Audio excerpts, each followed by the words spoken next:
Assalamualaikum warahmatullahi wabarakatuh. Bersama saya PLF Faris dari Lahazan Education dalam segmen Mega Live Lahazan Education. Alright, so seperti biasa, seperti episod-episod yang lalu, kita akan ada dua tetamu yang khas untuk teman saya untuk kupas topik pada malam ini. Yes. Kita ada di sini PLF Hasni dan Miss Jaya. Okey, so boleh tak PLF Hasni dan Miss Jaya kenalkan diri dulu? Okey, Miss Jaya dulu, silakan.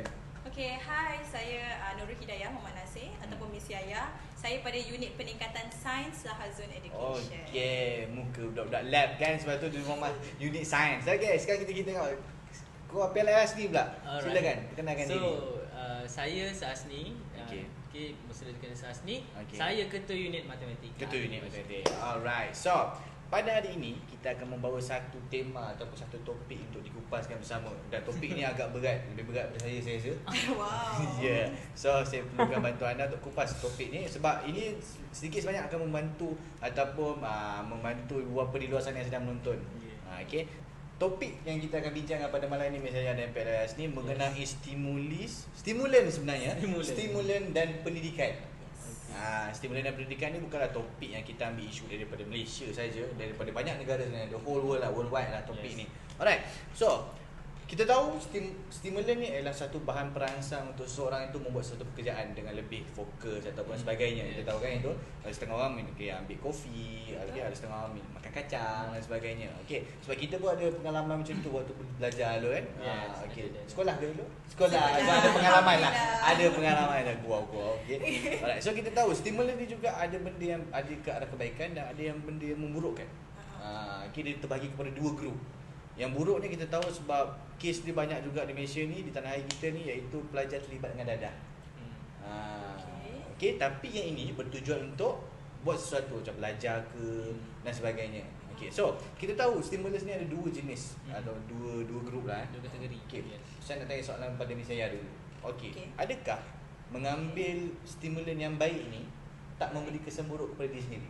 Tak memberi kesan buruk. Okey. Pendapat? Okey, sebelum saya bagi pendapat saya dulu, Okey. saya rasa saya macam nak bagi macam introduction sikit pada stimulan. Biasalah, dia profesor tak. Sains je orang dah kan. Okey, silakan. Okey, saya punya dapatan lah, saya punya dapatan. Okey. So, stimulan ni kebanyakan student sekarang ni guna supaya mereka boleh masuk dalam hustle culture. HUSTLE, hustle culture ataupun yang raja duduk tu. bukan. Rumah raja, hasil kan? Hasil Perkasa. bukan. Hasil yang productivity. Okay. Hasil culture yang productivity. Faham. Maksudnya student-student ni nak setiap masa belajar ataupun setiap masa buat kerja tanpa penat. Ui, So, dia macam bangsa dah lama pupus je. Waktu zaman saya kenapa saya dikelilingi orang-orang yang tak dia nak kerja pun? Ada. Mungkin kawan lain. Mungkin lah. Okay, jadi bila diorang banyak sangat, contohlah kalau saya kan, saya banyak sangat syllabus nak cover. Tak cover pula, dalam sehari saya nak buat semua, satu buku saya nak habiskan. So saya buat apa? Kita minum kopi supaya kita boleh habiskan satu buku tu. Jadi contohnya stimulan ni digunakan untuk kita mempercepatkan proses ingatan kita punya otak, sebab dia akan buat kita punya adrenaline rush. Hormon adrenaline kita akan naik. Macam tadi Miss saya ada kata minum kopi rambut siap. Saya minum kopi tak siap-siap rambut. Kenapa? Lain caranya kot. Lain cara. Mungkin nanti Miss saya boleh sharekan macam mana minum kopi siap rambut terus tu. Bukan. Okay. Lepas tu Teruskan. lepas kita buat hustle culture ni, tapi hustle culture ni disebabkan dia contohlah pada pagi sampai malam saya study. Alright. Jadi saya tak ada rehat. Dalam tempoh yang lama, contoh saya buat dia dalam 1 bulan, 2 bulan, 3 bulan. Contohlah setengah tahun saya buat. So badan saya tak pernah rehat. Tapi masalahnya manusia ni dilahirkan untuk buat amal jariah di pagi. Malam kena rehat. Malam kena rehat. Sebab tu ada malam dan pagi kan. Allah pernah cakap macam tu. Jadi kalau badan kita tak rehat, badan kita tak boleh recover. Okay. So otak kita jadi jam. Otak kita boleh jadi jam. Otak jam? Ya, kita boleh burn out. Sampai accident dalam tu. Sampai jam. Bukan, otak jam je, otak stuck lah. Stuck. Macam tu. Jadi bila otak jam, diorang jadi lagi senang tak boleh tidur, lagi senang marah, lagi cepat nervous. Jadi macam tu. Jadi walaupun kita guna untuk productivity tu bagus, tapi keburukan dia dalam tempoh masa yang panjang, badan kita dah jadi tak reti nak rehat. Badan kita dah tak reti nak tidur, insomnia, tak reti nak tidur. Jadi insomnia nama penyakitnya. kalau tak boleh nak tidur. Lepas tu kan anxiousness, rasa nervous je setiap masa, macam tu. Oh, itu efek dia walaupun ambil Efek stimulan dia. yang baik. Yes. Okey, so kita dah dengar daripada Miss Yaya. Okey, so benda ni bukanlah tak boleh dia ambil, tapi kadarnya saja. Yes, kadar dia kena betul. Dan kalau boleh, kalau contoh awak dah ambil banyak contohlah waktu exam awak dah ambil banyak kopi, awak terpaksa kan. Contoh Macam kedai dah- ais kata dia. Ah. Dah sebenarnya tadi malam tu Yes. satu kedai ais kau kopi. Tapi lepas tu awak kena betulkan balik cara dia. Maksudnya cuba stop kopi sikit-sikit. Janganlah terus stop pengsan. Oh, dia akan bagi efek juga kalau Yes, terus kalau stop. withdrawal akan ada efek. Oh. So macam kita relax-relax lah, kurang-kurangkan dos, lepas tu bertenang. Withdrawal tu bukan dah gaji je cucuk duit.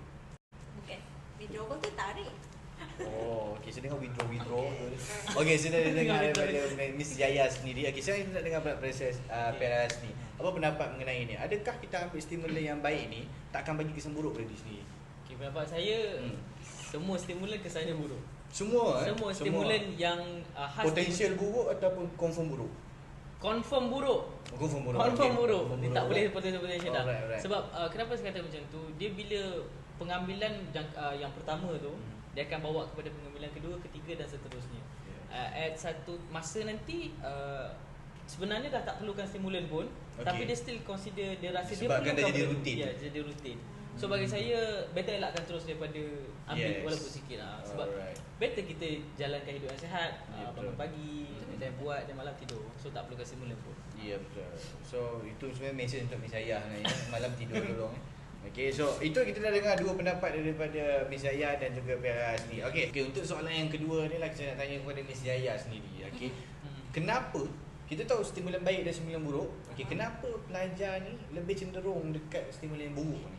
Tak ke arah yang kebaikan ni? Okay, alright. So kalau stimulan buruk ni lebih kepada macam kalau student-student ataupun anak-anak lah consume untuk merasakan satu perasaan gembira. Kita panggil high ataupun euphoria.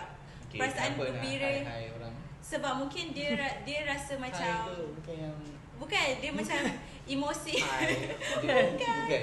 High dia macam high. Tinggi ya, perasaan Okay. tinggi. Dia perasaan yang macam Sebab- bukan daripada pengalaman saya Oi. Dia Cara saya lebih cakap kepada dia macam cara bercakap macam reti kan. Yes. Tak. Dia mungkin anak-anak sekarang kan dia macam trend untuk macam depressed apa semua kan, macam rasa sedih sangat, tak reti nak cope. Jadi diorang nak rasa high ni supaya diorang rasa macam hilang problem diorang. Jadi jadi ada macam satu benda yang saya rasa kamu semua perlu tahu lah, kita semua perlu tahu. Saya tak tahu apa-apa ni. Okey. Contoh kan. Tak ada pula. Tak ada. Saya belajar ni daripada nutrition class saya lah. Daripada dekat Nutrition. Michigan State kan. Okay. Okay. Macam ni. Contoh, orang yang consume stimulan, tak kisahlah kafein ke, minuman bergula ke, even minuman bergula pun, dadah ke, alkohol ke, benda-benda yang stimulan, pertama sekali dia akan rasa 100%.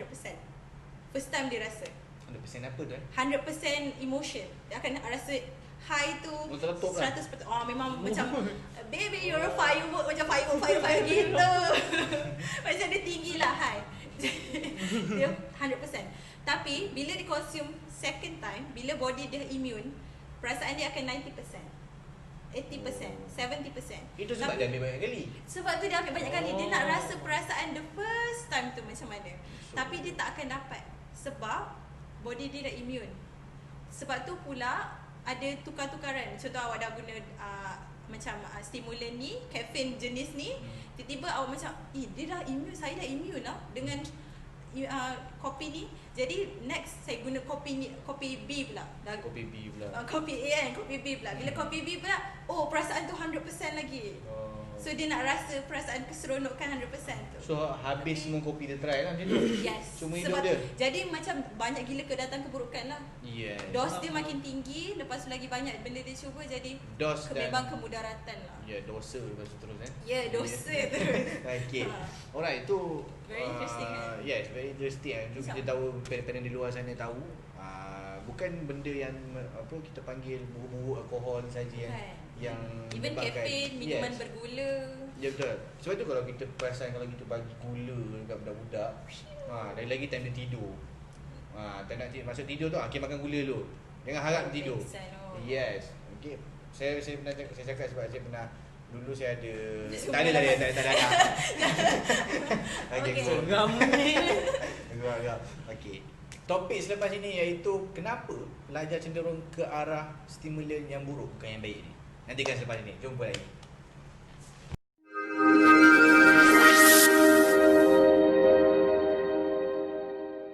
Hai, jom sertai Bengkel Science Visit pada hari Ahad ini 25 hari bulan pukul 2.30 hingga 4.30 petang khas untuk pelajar tahun 4 hingga tahun 6. Dan bengkel ni kami akan fokuskan soalan-soalan kebat yang pelajar wajib kuasai. Okey, jumpa sana. Selamat kembali dalam Lahazan Mega Live. Okey, so tadi kita dah bincangkan topik-topik yang hangat sebenarnya tadi. Kita nak tanya pasal kita dah bincangkan pasal stimulan baik, stimulan buruk, apa efeknya walaupun ambil stimulan yang baik, apa efeknya. Okey, sekarang ni sebelum kita mula ke topik yang seterusnya, kita nak main game sikit. Okey, so nak main game sikit. So, kita nak tengok antara tiga ni siapa yang paling pandai. Saya tahu sebab yang tengah menonton moderator lah paling pandai. Tapi kita nak buktikan, kita kena main game lah. Okey, okay. Game ni kita main game pembinaan ayat lah sebenarnya. Dia ada namanya, tapi saya agak terlupa sebab dia daripada kad ASK ni kita akan main game ni. Okey, sebab dia ada 12 game. Kalau kita nak main 12 game, kita kena buat 2 minggu cerita ni. Okey. Satu episod 2 minggu. Okey, so kita tak sempat nak main. Kita pilih satu iaitu pembinaan ayat. Cara dia senang je. Masing-masing daripada kita akan ambil satu kad. And then tengok katakanlah trompet. Kena buat single ayat mengenai trompet ni. Apa ayat? Itu saja. Itu peringkat pertama. Okey, so kalau semua lepaslah kita naik ke peringkat kedua. Naik ke peringkat kedua, ambil 2 kad tapi gabungkan dua-dua ni dalam satu ayat. Dua-dua ni kena ada dalam satu ayat. Contoh. Oh, nak kena ke saya. Okey, nak tahu. Okey, saya boleh. Okay. Katakan trompet dengan singa Trompet dengan singa. Pak Abu memanggil singa peliharaannya dengan menggunakan trompet. Nampak? Trompet dan singa. Last one. Ya. Okey, so dua ni kena ada dalam satu ayat. Okey. So, kita main sampai peringkat atas. Okey, kita tengok siapa yang surrender dulu. Okey. Alright, so ready Bahasa Melayu Bahasa Melayu. So, saya moderator, saya lah yang akan agih-agihkan kad. Okey. Adil lah. Ya, tetamu tak perlu nak bangun dan sebagainya. Okey, 1 2 3. Pada sini. Miss Yaya dan saya. Okay, kita start dengan bunga lah dulu. Okay, silakan. Tunjukkan kad dulu, kad apa yang saya dapat.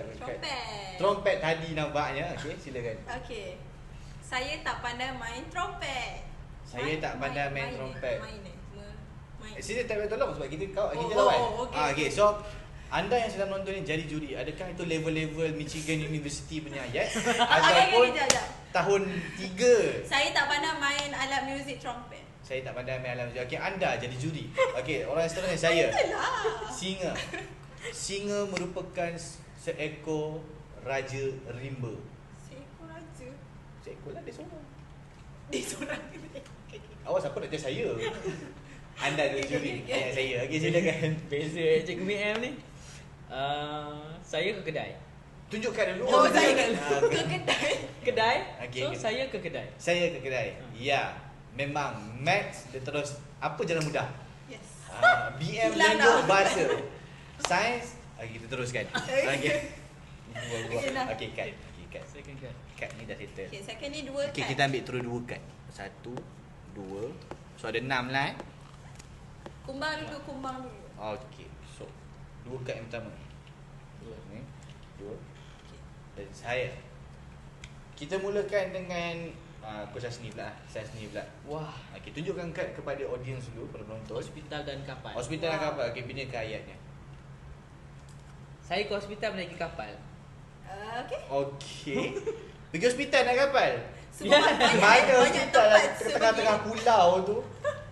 Jauh betul. Kalau ada lah saya nak bawa anak saya bersunat kat situ, kat pulau tu. Hospital tu si best. Okey, saya pula Saya ada lobak dengan gunung. Okey, lobak dengan gunung. Okey ke? Boleh. Okey. Ini biasa saya main petang-petang kuku main ni. Okey. Pak Samad memakan lombak.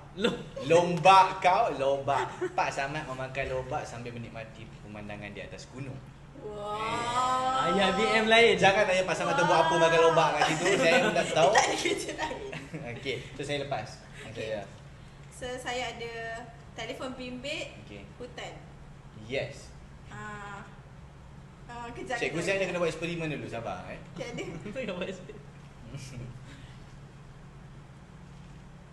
Okey lah, saya memakai bukan. Telefon bimbit Okey. saya tidak mempunyai talian di hutan. Okey, Oh, dah wow. mulai talian dia hutan. Okey. Okey, so semua lepas. Kali Lepas. ni saya nak buat ke next level lagi. Okey. Tadi kita pakai bahasa ibu kita. Bahasa mother tongue orang panggil, ibu Oh, lidah. mother tongue. Okey, Okey, ibu. ibu. Bahasa ibu lidah. Sekarang ni Ibu. kita tak akan main 2 kad dah. Okey. Kita akan main 5 kad tapi semua akan dapat kad yang sama. Okey, dan kita kena buat ayat yang berbeza. Okey. So ini dah 5 kad tu. Audience. Okey. Tapi kali ni kita akan buat dalam bahasa Inggeris. Wow. Ya. Saya dah mula rasakan panas kursi ni.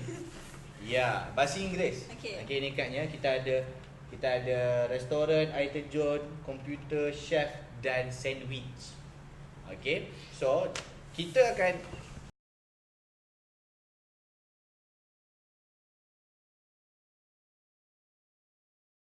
Hai semua. Okey, besok kita adakan program Silent to Spoken Teens Chapter untuk pelajar 13 tahun hingga 17 tahun untuk kami bantu kemahiran bertutur bahasa Inggeris jam 11.00 pagi hingga 12.45 tengah hari. Kemudian Ahadnya kami ada bengkel penulisan bahasa Inggeris khas untuk pelajar SPM 2020-2021. Perbincangan karangan argumentatif. Jom bersama kami nak bantu anda hingga ke puncak, insya-Allah.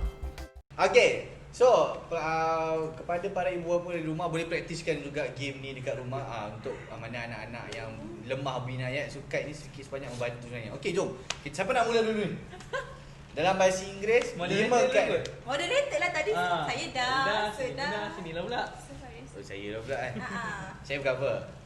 Tak Saya You can do it. Ya. Boleh. Waktu saya 6 tahun saya Shakespeare tau. Orang panggil. Oh. Ya, cuping sama. Okey.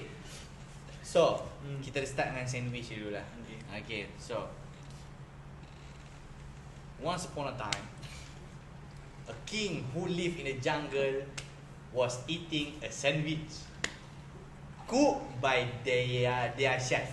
Oh. Okay. Okay, chef dengan sandwich dah pakai. Okay.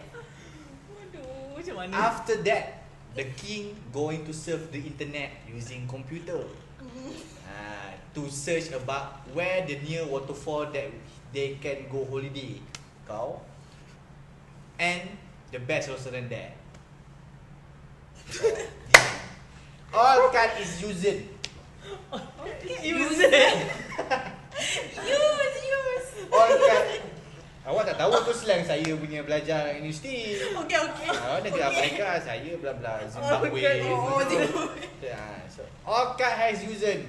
Okay. Alright, so I Alright. pass this level, okay? Okay, good. Alright, so Okay. awak banyak kritik saya, so awak mula pula lepas ni. Okay. Okay, silakan. Ya, bahasa Inggeris saya tak faham bahasa Melayu. Dia tukar terbalik tak apa kan? Tak maksudnya Tak kan. ikut urutan tak apa, Okay. boleh. Oh, ya. So the chef from the restaurant cook the sandwich using a recipe from a computer near waterfall. Aja gila chef tu masak sebelah waterfall. Adalah waterfall sebelah rumah Okey. dia. Resepi kat komputer. Cocok mana? Okey, tak apalah. Itu logik tak ada tepi janji. Mana? Idea tu ada. Okey, cikgu sains apa? Okay, show maths. Can you Sorry. biasa cari X je kan? Ni buat ayat. Last night. Bila? Oh, last night. Okay. Last night. Okay. While I'm scrolling. Scroll. Searching. Scrolling. Okay, scrolling. Okay. Andiam. I understand that. Understand? Okay. While I'm surfing the internet Okay. using the computer, Okay. I saw dah lepas saw kan? Saw. I saw. I saw a recipe about a sandwich. Okay. Okay. Kita orang tengok kad tau kat bawah. Okay. terus. And then after that, I rush my time to go to the restaurant and find a chef to cook the sandwich by the waterfall. Cook the sandwich Restoran by the dekat dengan waterfall tu. Sama lah rumah saya sebelah waterfall. Mana dia? Sama dekat kot. Agak-agak ada beradik king tadi kot. Semua. Ikut. Sebab tu dia nak pergi waterfall tadi. Okay, so kita dah pass.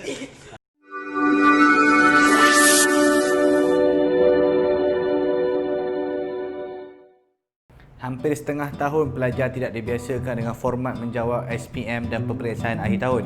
Jadi, pada 24 Oktober ini bersamaan dengan hari Sabtu, pada pukul 2.30 hingga 4.30, unit Bahasa Melayu Al-Azhar Education akan mengadakan bengkel roket air booster Bahasa Melayu bertopikkan novel. Jadi, mari beramai-ramai jangan lepaskan peluang ini untuk tampal semula pengetahuan novel yang ditinggalkan pada tahun ini. Jadi, jumpa anda di sana.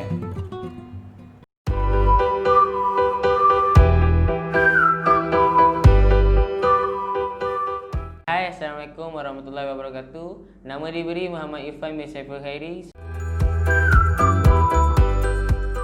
Saya start belajar dekat sini time umur 12 tahun. Cara pembelajaran yang berbeza. Dia lebih kepada bimbingan daripada mengajar. Dia macam kalau dekat pusat tuition luar, setengah pusat tuition dia sekali datang 30 orang, 40 orang. Kalau dekat sini dia boleh buat by group ataupun one on one. Dekat sini dia macam satu family. Dia orang ambil berat pasal saya. Saya pun dapat kenal lagi coach-coach luar. Satu coach tu sebagai mentor saya. Apa yang saya tak tahu saya boleh jumpa dengan dia face to face, tanya dia. Lagi satu dia orang kat sini dia orang nak kita tahu apa yang kita belajar, kita faham. So kalau nanti nak jawab exam ke senang lah. Tu kalau kita boleh juga nak ajar orang kat sini. Caring, fun, best, ceria, berbeza.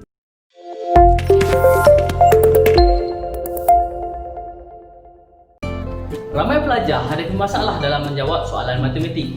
Jadi, jom bersama saya, Seasni, dalam bengkel pada hari Sabtu dan Ahad bagi membincangkan topik-topik terpilih dalam soalan peperiksaan. Jumpa anda di sana. Okey, kita dah bermain tadi kat ASK bersama Seasni dan Miss Maria pula dah. Miss Yaya. Okey, minta maaf. Okey. So, kita tengok kat sini tenaga pengajar pun boleh masuk air sebenarnya. Ya, tapi takut masuk air tenggelam terus ni kalau biar main game. InsyaAllah timbul, insyaAllah. Alright, kita nak buat isu yang seterusnya iaitu fakta yang saya ambil daripada Addiction Center. Saya yakin yang laman web ni daripada Amerika. Okey, Amerika kau. Buat ayat BI. Amerika. Dia kata perkara yang mempengaruhi dadah menjadi tersebar di kalangan pelajar ialah yang pertamanya persepsi terhadap dadah tu dah berubah. Okey. So, macam mana dengan siapa nak jawab dulu?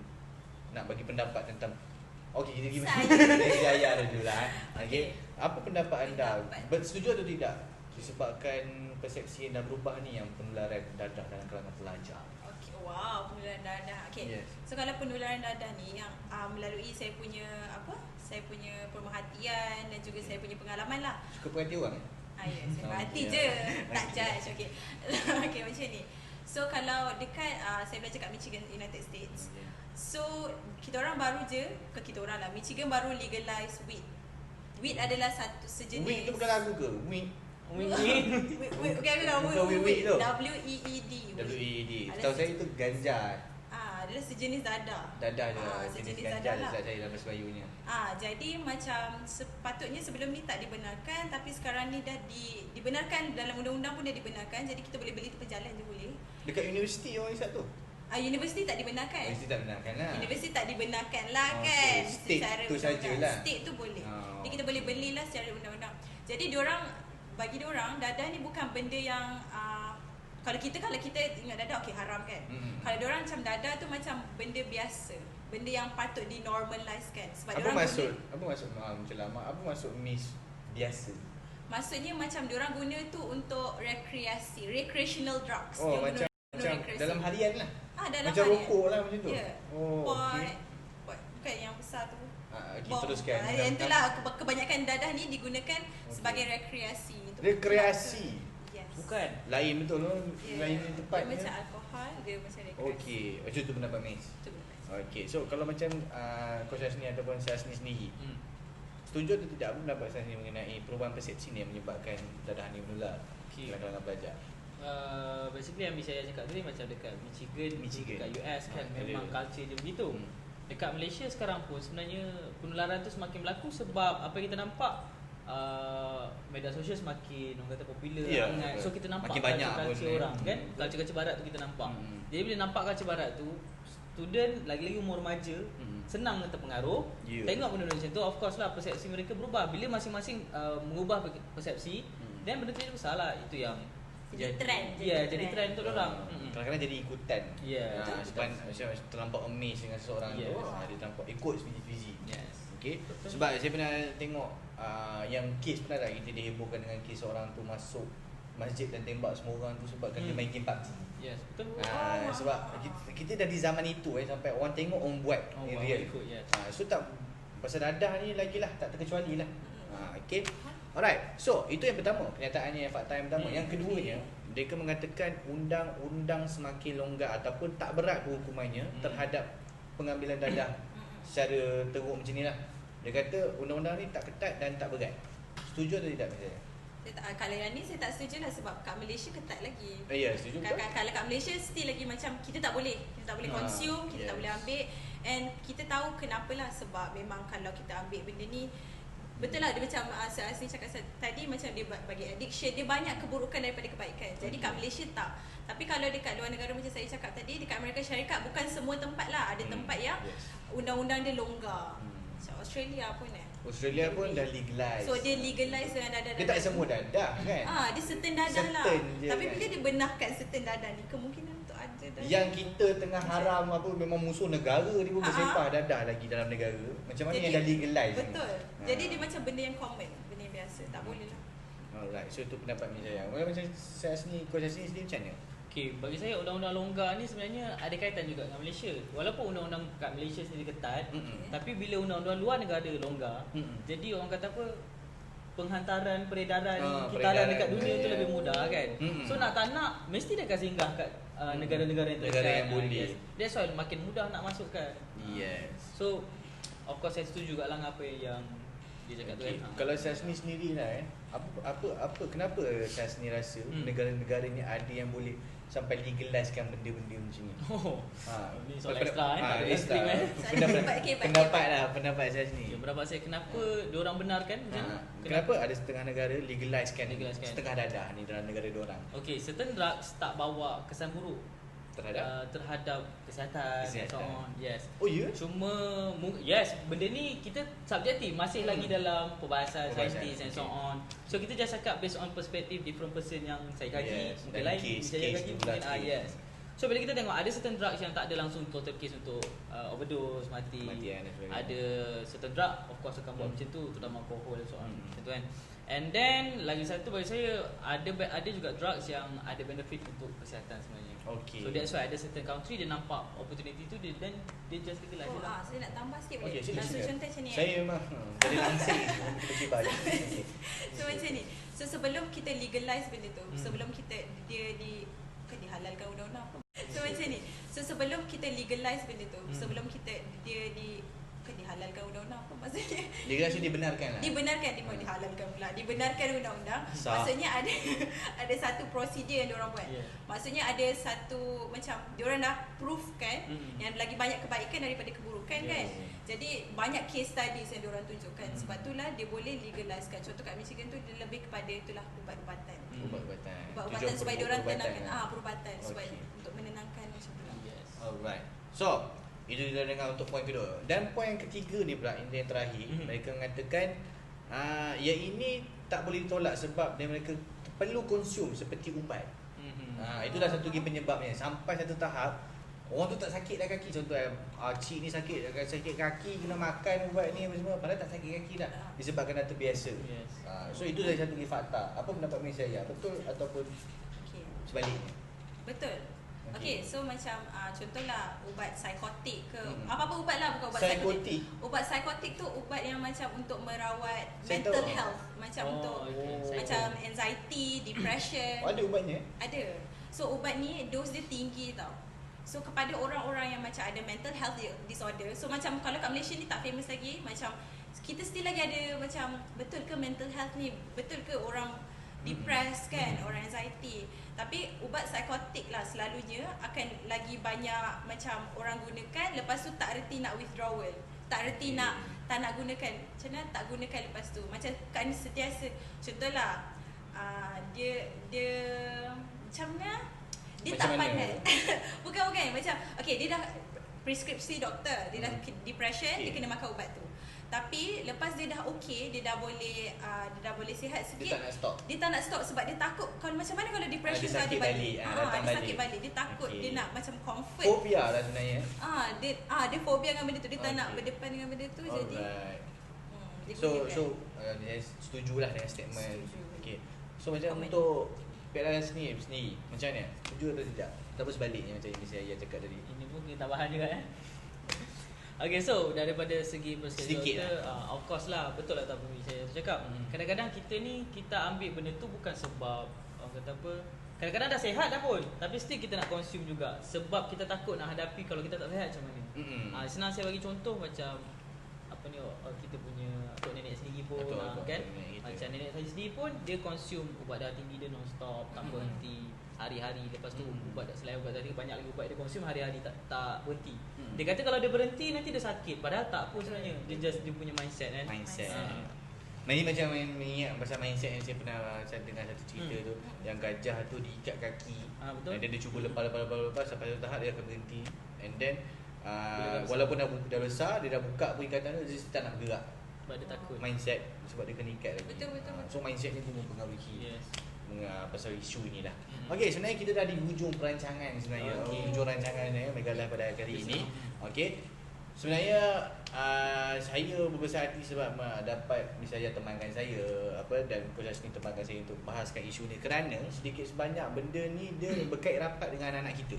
Betul. Anak-anak yang sedang menonton parent-parent di luar sana, ini sangat sebenarnya perlu diambil berat sebenarnya. Yes. Memanglah tak ada yang kerap berlaku di sini, tapi lambat laun kita akan nak menghadapi juga situasi ini sebab di sana di barat dah kecoh pasal benda ni.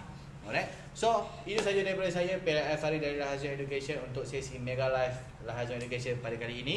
Thank you Miss saya, thank you Ustaz Asni, dan jumpa lagi di episod akan datang. Bye bye.